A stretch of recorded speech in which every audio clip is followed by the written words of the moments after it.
Hello student, आज हम करेंगे आपकी क्लास 9 का चैप्टर 6 लाइन एंड एंगल्स। तो इसका सबसे पहले मैं आपको इंट्रोडक्शन दे देती हूँ। ठीक है, इसमें क्या है, सबसे पहले आपके पास आता है देखो लाइन सेगमेंट। तो एक तो लाइन होती है, देखो कई बार आपको एक तो लाइन लिखा होता है और एक बार होता है लाइन सेगमेंट। तो लाइन सेगमेंट क्या होता है, एक ऐसी line, a line which has two end points, जिसके दो एंड पॉइंट्स होते हैं उसको क्या कहते हैं हम, लाइन सेगमेंट। ठीक है, जैसे ये ए बी है, ये एक लाइन है लेकिन इसके दो एंड पॉइंट्स हो गए तो इनको क्या कहेंगे हम, लाइन सेगमेंट। जैसे ए बी के ऊपर अगर हम ऐसे लगा देते हैं, इसको इस तरह से रिप्रेजेंट करते हैं। अब इसके बाद आपके पास टर्म आती है रे। तो रे क्या होती है, a part of line which one end point is called ray, यानी कि एक ऐसी लाइन जिसका केवल एक ही एंड पॉइंट होता है उसको क्या कहते हैं हम, रे कहते हैं। ठीक है, फिर आपके पास टर्म आती है देखो कोलिनियर पॉइंट्स। तो कोलिनियर पॉइंट्स क्या होते हैं, इफ 3 और more points lie on the same line, यानी कि अगर 3 या 3 से ज़्यादा पॉइंट्स एक ही लाइन पर आते हैं तो हम उसको क्या कहते हैं, कोलिनियर पॉइंट। जैसे 1 2 3 ये 3 पॉइंट्स है, ये एक ही लाइन में आ रहे हैं तो इनको क्या कहेंगे हम, कोलिनियर पॉइंट्स। फिर आता है आपके पास नॉन कोलिनियर पॉइंट्स। ठीक है, नॉन कोलिनियर पॉइंट्स क्या होते हैं, देखो बच्चों, अगर 3 और उससे ज़्यादा पॉइंट्स एक ही लाइन में ना आए तो उसको क्या कहते हैं हम, नॉन कोलिनियर पॉइंट्स। जैसे उसके अंदर तो 3 से ज़्यादा एक ही लाइन में आ रहे थे, लेकिन इसके अंदर क्या है, 3 या 3 से ज़्यादा एक ही लाइन में ना आए तो उसको क्या कहते हैं हम, नॉन कोलिनियर पॉइंट्स। ठीक है, फिर आपके पास आते हैं देखो एंगल्स, जो आपने अच्छे से पढ़ रखे हैं क्लास 8 में। एक तो सबसे पहले होते थे हमारे पास एक्यूट एंगल। एक्यूट एंगल कौन से होते हैं बच्चों, जो एंगल्स जिनका मेजरमेंट 0 से तो बड़ा और 90 से छोटा होता है उसको क्या कहते हैं हम, एक्यूट एंगल। 0 से बड़ा और 90 से छोटा होता है उसको एक्यूट एंगल कहते हैं। फिर आता है आपके पास राइट एंगल। तो ऐसा एंगल, जैसे यहाँ पर x की वैल्यू मैंने 0 से ग्रेटर और 90 से छोटी लगाई है, एक ये एंगल है जिस एंगल्स का मेजरमेंट एग्जैक्ट 90 आएगा। ठीक है, 90 से ज़्यादा नहीं, 90 से कम नहीं, तो जिसका मेजरमेंट एग्जैक्ट 90 आएगा उसको क्या कहते हैं हम, राइट एंगल। फिर आता है आपका ऑब्ट्यूज एंगल। ऑब्ट्यूज एंगल कौन सा होता है, वो एंगल्स जिसका मेजरमेंट 90 से तो बड़ा, ठीक है, 90 से बड़ा और 180 से छोटा आएगा उसको क्या कहेंगे हम, ऑब्ट्यूज एंगल। फिर आता है आपके पास देखो स्ट्रेट लाइन, स्ट्रेट एंगल। तो स्ट्रेट एंगल कौन सा होता है बेटा, ऐसा एंगल जो, जैसे ये स्ट्रेट लाइन है ना आपकी, तो इसका मेजरमेंट कितना होता है 180, तो इसको क्या कहते हैं हम, स्ट्रेट एंगल। ठीक है, फिर आता है आपका रिफ्लेक्स एंगल। देखो रिफ्लेक्स एंगल कौन सा होता है, जब दो एंगल्स जिनके बीच का sum, if two angles who sum is 90, जब दो एंगल्स के बीच का सम 90 डिग्री होता है उसको क्या कहते हैं हम, कहते हैं कॉम्प्लीमेंट्री एंगल्स। ठीक है, फिर आता है आपके पास सप्लीमेंट्री एंगल्स। देखो जब दो एंगल्स के बीच का सम 180 डिग्री आएगा, the two angles who sum is 180 degree is called supplementary angles.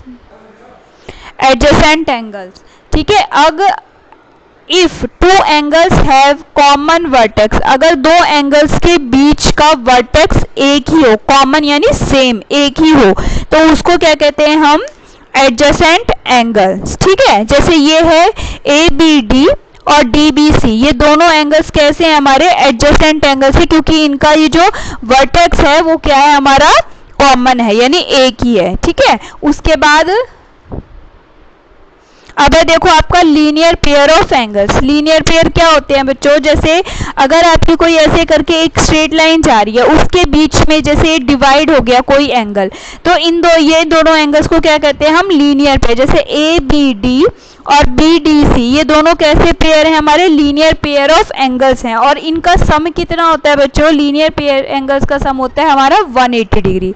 फिर आते हैं आपके intersecting line and non intersecting line. देखो इंटरसेक्टिंग लाइन कौन सी होती है, जब दो लाइंस आपस में एक दूसरे को कट करती हैं, ठीक है, किसी भी पॉइंट पे कट करती है तो उनको क्या कहते हैं हम, इंटरसेक्टिंग लाइन कहते हैं। और इनके बीच के एंगल्स, देखो ये वाला एंगल इस वाले एंगल के इक्वल होता है, यानी 1 = 2 होता है, और एंगल 3 = किसके होता है, 4। तो इन वाले एंगल्स को क्या कहते हैं हम, वर्टिकली अपोजिट एंगल्स। ठीक है, इनको क्या कहते हैं, वर्टिकली अपोजिट एंगल। और ये लाइंस कैसी कहलाएंगी हमारी, इंटरसेक्टिंग लाइंस। अच्छा, अगर दो लाइंस कहीं पर भी इंटरसेक्ट नहीं करती हैं, ठीक है, अगर दो लाइन जैसे P dash Q dash R dash S dash, ये दोनों लाइंस अगर यहाँ पर इंटरसेक्ट नहीं करती हैं तो उसको क्या कहते हैं हम, नॉन इंटरसेक्टिंग लाइन। फिर आता है आपका देखो पैरेलल लाइंस एंड ट्रांसवर्सल, बहुत इंपॉर्टेंट टॉपिक है, बहुत, ये एक्सरसाइज मान लो इसी पर ही बेस्ड है, बहुत अच्छे से इसका कंसेप्ट समझेंगे। A line which intersect two or more lines at a distinct point is called a transversal। यानी कि अगर दो लाइंस आपस में ये देखो पैरेलल भी होनी चाहिए, यानी कि जैसे ए बी जो है, ये हमारी ए बी जो है पैरेलल किसके है, यहाँ पर इसके, ए बी मान लेते हैं इसको हम ए, देखो अब आते हैं हमारा, ठीक है, तो जैसे हमारा ये ए बी और A B and C D, A B और सी डी ये दो कैसी लाइन है, पैरेलल लाइंस है हमारी, ठीक है, ये दोनों कैसी लाइन है, पैरेलल लाइंस हैं। और ये लाइन हम इसको नाम डाल देते हैं, देखो ई एफ, तो मैंने इसको क्या नाम डाल दिया, ई एफ नाम डाल दिया। ए बी और सी डी को ये जो ई एफ लाइन है ये इंटरसेक्ट करती है, ये इंटरसेक्ट करती है हमारी दो डिस्टिंक्ट पॉइंट्स पर, इसको नाम दे देते हैं हम देखो पी, और इसको नाम दे देते हैं हम क्यू, ठीक है, पी और क्यू पर इंटरसेक्ट करती हैं। तो ये बहुत सारे एंगल्स क्रिएट करती है और इन एंगल्स में एक कुछ ना कुछ रिलेशन होता है, तो वो हमें अच्छे से कंसेप्ट क्लियर करना है। देखो जैसे ये जो 1 2 7 8 जो ये वाले एंगल्स है 1 2 7 8, ये एंगल्स कौन से कहलाते हैं, हमारे एक्सटीरियर एंगल्स। कौन से एंगल कहते हैं इनको हम, एक्सटीरियर एंगल्स कहते हैं। फिर है कॉरेस्पॉन्डिंग एंगल्स, ये आपने 8th क्लास में भी थोड़े बहुत समझे होंगे। कॉरेस्पॉन्डिंग एंगल्स कौन से होते हैं, देखो जो एक तरफ, जैसे ये वाला जो 2 एंगल है, ये वाला किसके इक्वल होता है हमारा 6 के, तो 2 किसके इक्वल 6 के, तो ये कॉरेस्पॉन्डिंग एंगल 1 किसके इक्वल है हमारा 5 के, ये कॉरेस्पॉन्डिंग एंगल। यहाँ पे जो ये 3 है ये किसके इक्वल है 7 के, ये जो 4 है ये किसके इक्वल है हमारे 8 के, तो 2 is equal to 6, 1 is equal to 5, 3 is equal to 7, 4 is equal to 8, तो ये कैसे एंगल्स हमारे, कॉरेस्पॉन्डिंग एंगल्स।